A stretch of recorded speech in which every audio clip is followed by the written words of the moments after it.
మరి ఏదైతే గుడివాడ ఫ్లెక్సీ వివాదం ఈరోజు రాష్ట్ర వ్యాప్తంగా వైఎస్ఆర్సీపీ నాయకులు మీడియా ముందుకు వచ్చి ఒక బీసీ మహిళ మీద టీడీపీ గోండాలు అమానుషంగా దాడి చేశారు అని చెప్పేసి పెద్ద ఎత్తున ప్రచారం చేస్తూ ఉన్నారు.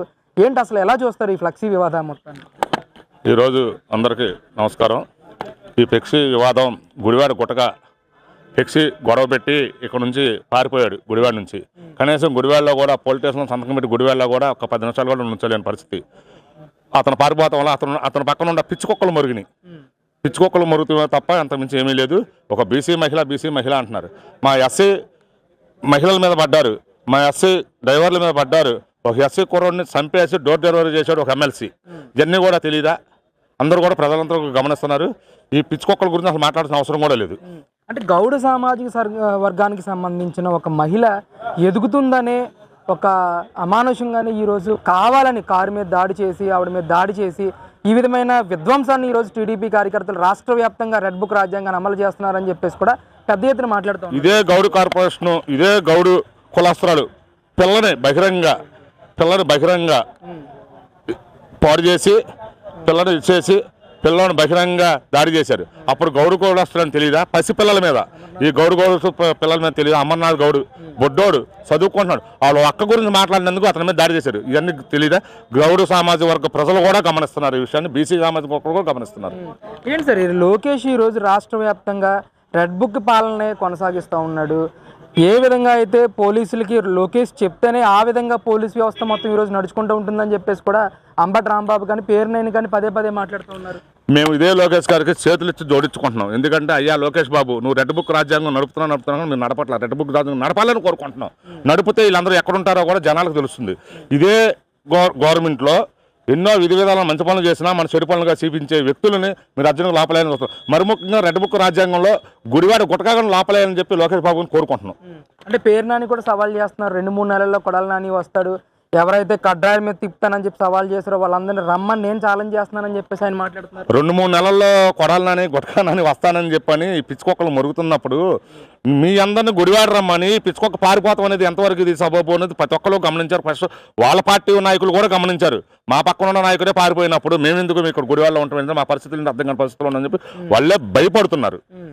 అంటే పేరు నాని కామెంట్స్ చూస్తే గత వారం రోజులుగా రప్ప అని అంటూ మనం మాట్లాడకూడదు, నైట్ కన్ను కొట్టినట్టు చేసేసి పొద్దున్నెళ్ళి పలకరించాలని చెప్పేసి కామెంట్స్ ఎలా చూడొచ్చు అంటారు? అసలు పేరున్నాని ఏంటి, వాళ్ళ అబ్బాయి సోటా కిట్టు నాయుడు ఏంటి, అతను కూడా చాలా విధానాలుగా మాట్లాడుతున్నారు. వీళ్ళంతా కూడా రబ్బా అని చెప్పి జనాలు రెచ్చగొడతమే తప్ప ఇంకోళ్ళు చేసేది ఏమీ లేదు. అతను చెప్పినట్టు చెప్పకుండా చేయాలి, చేసి చూపించాలని చెప్పినప్పుడు ఏం చేసి చూపిస్తారు మీరు? మీ వాళ్ళు ఏమవుద్ది, ఏది కాదని చెబుతున్నాం.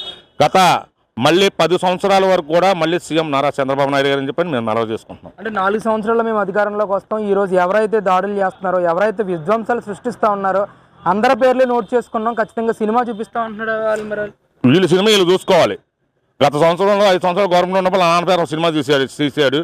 కనీసం పట్టుమని చెప్పి ఒక 2 వారాలు కూడా ఆడిచింది లేదు. అట్లాగే మళ్ళీ వీళ్ళు సినిమా తీసుకుని వీళ్ళు సినిమా చూసుకోవడమే తప్ప వీళ్ళు మురిగేది లేదు, ఏమి చేసేది కూడా ఏమి లేదని చెప్పి మనం చేసుకుంటున్నాం. అంటే సుపరిపాలనలో తొలి అడుగు అని చెప్పి టీడీపీ నాయకులందరూ కూడా ఈరోజు కుటుంబ నాయకులందరూ ప్రజల్లోకి వెళ్తూ ఉన్నారు. ఒకవైపు వైఎస్ఆర్సీ పార్టీకి సంబంధించిన వాళ్ళేమో బాబు షూరిటీ, మోసం గ్యారంటీ అని అంటూ కూడా వాళ్ళు వెళ్తూ ఉన్నారు. ఏంటి అసలు ఇవాళ మా నాయకులు కానీ మేము కానీ నియోజకవర్గాల్లో డోర్ టు డోర్ వెళ్ళి క్యాంపెయినింగ్ చేసుకుని ఒక మయ్య టీడీపీ యాప్ అని ఒకటి పెట్టుకున్నాం. యాప్లో కూడా చక్కగా మాకు సందేశాలు అన్నీ కూడా యాప్లో పంపించుకుంటున్నాం. జనాలందరూ కూడా ఇంటింటికి మాకు సహకరిస్తున్నారు. ప్రతి ఇంటికి కూడా ఇంటికి వెళ్ళినా అయ్యా మాకు 4 పిల్లలు ఉన్నారు, 4 మనిషికి 13,000 చొప్పున మాకు 46,000 రూపాయలు డబ్బులు పడినాయని ప్రతి ఇంట్లో కూడా చెబుతున్నారు. చాలా సంతోషంగా ఉన్నాం. వీళ్ళు ఏదో ఒకటి చెప్పాలి, ఏదో ఒకటి చేయాలని చెప్పిన కాబట్టి చెప్పుకోవడమే తప్ప ముందల ఏదో శాస్త్రం ఉంది. మనుషులు వెళ్తుంది, కుక్కలు మొత్తం ఇది కుక్కలు లాంటి వాళ్ళు. మేము మనుషులు వెళ్తున్నాం, సింహంలాగా పని చేసుకొస్తాం, వెనక కుక్కలు మరుగుతున్నారు, అంతమించి ఏమీ లేదు. అంటే జగన్ గారు మాట్లాడుతూ ఉన్నారు, అబద్ధపు హామీలు ఇవ్వటం వల్లే మనకి 11 సీట్లు వచ్చినాయి, రేపొద్దున ఖచ్చితంగా 2029లో వాళ్ళు సింగిల్ డిజిట్కే పరిమితం అవుతారు అని చెప్పేసి మాట్లాడుతున్నాడు ఆయన. తెలుసుకోవాలి 11 సీట్లు మీకు ఎలా ఇచ్చారు, ఇది ప్రజలు మాకు 164 సీట్లు ఎలా ఇచ్చారని జనాలందరూ కూడా గమనిస్తారు. మళ్ళీ ఆ 11 సీట్లు కూడా నీకు ఆ ప్రతిపక్షంలో కూర్చోను, ప్రతిపక్షమే కాదు నువ్వు పులివెందులు నువ్వు గెలిచే పరిస్థితి కూడా నీకు లేదని కూడా జనాలు గ్రహిస్తున్నారు. నీ నియోజకవర్గ జనాలే నిన్ను వస్తున్నారు ఈరోజు. అది గ్రహించుకోవాలి.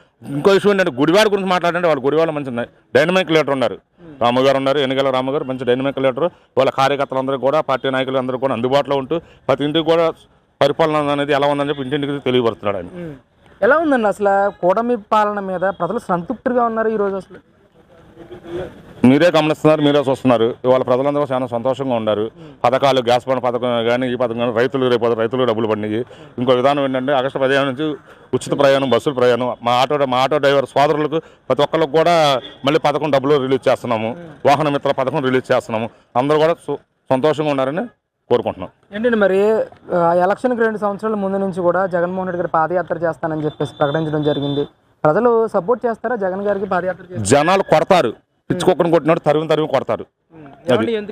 ఎందుకనంటే ఏం చేశాడని మళ్ళీ పాదయాత్ర చేస్తాం కొత్తాడు. ఇచ్చే పథకాలను కూడా చేస్తాం తప్ప ఏముంది, ఏమి చేయలేడు కాబట్టి వాళ్ళ ఇంట్లో నుంచి బయటకు రాలేకపోతున్నాడు. వెళ్తున్నాడు, వస్తున్నాడు, 10 మందిని జనాలు బాగు చేసుకుంటున్నాడు. అతను రైతులను ముంచుతున్నాడు. 5 ట్రాక్టర్లు పెట్టి మామిడికాయలు పోసాడు. జనాలకు తెలియట్లా మామిడికాయ రైతులు అసలు మామిడికాయ సీజన్ అయిపోయిన తర్వాత మామిడికాయ రైతులు అని చెప్పి నువ్వు రోడ్డు మీద ఎక్కువ జనాలు ఆశ్చర్యం సంధించుకుంటున్నారు. అందులో జూలై నెలలో ఏంటి అసలు మామిడికాయలు రోడ్డు మీద పోచింది రైతుల లేకపోతే వైసీపీకి సంబంధించిన పార్టీ? వైసీపీ డోన్లో చూపించారు. వైసీపీ కార్యకర్తలు, వైసీపీ నాయకులు అక్కడ ఉండి దగ్గరుండి ట్రాక్టర్లు ఎక్కించి పోపించారు. ఈయన ప్రజాకాలం చిందుకుంటూ నవ్వుకుంటూ వస్తున్నాడు. ఎప్పుడైనా పరామల దగ్గరికి వెళ్ళి ఏడు మొహం పెట్టాడా? నవ్వు మొహం తప్ప, ఎగతాలు తప్ప. ఒక డ్రైవర్ నీ కాలు కింద పడి నీ కారు డ్రైవరు ఒక మనిషిని తొక్కేస్తుంటే నీకు తెలియలేదా? ఏంటిది? జనాలందరూ గమనిస్తున్నారు. ఏంటి మరి ఆఖరికి 2029 ఎలక్షన్ ఎలా ఉండబోతుంది అంటారు అసలు? 2029 ఎలక్షన్లో తెలుగుదేశం కూటమి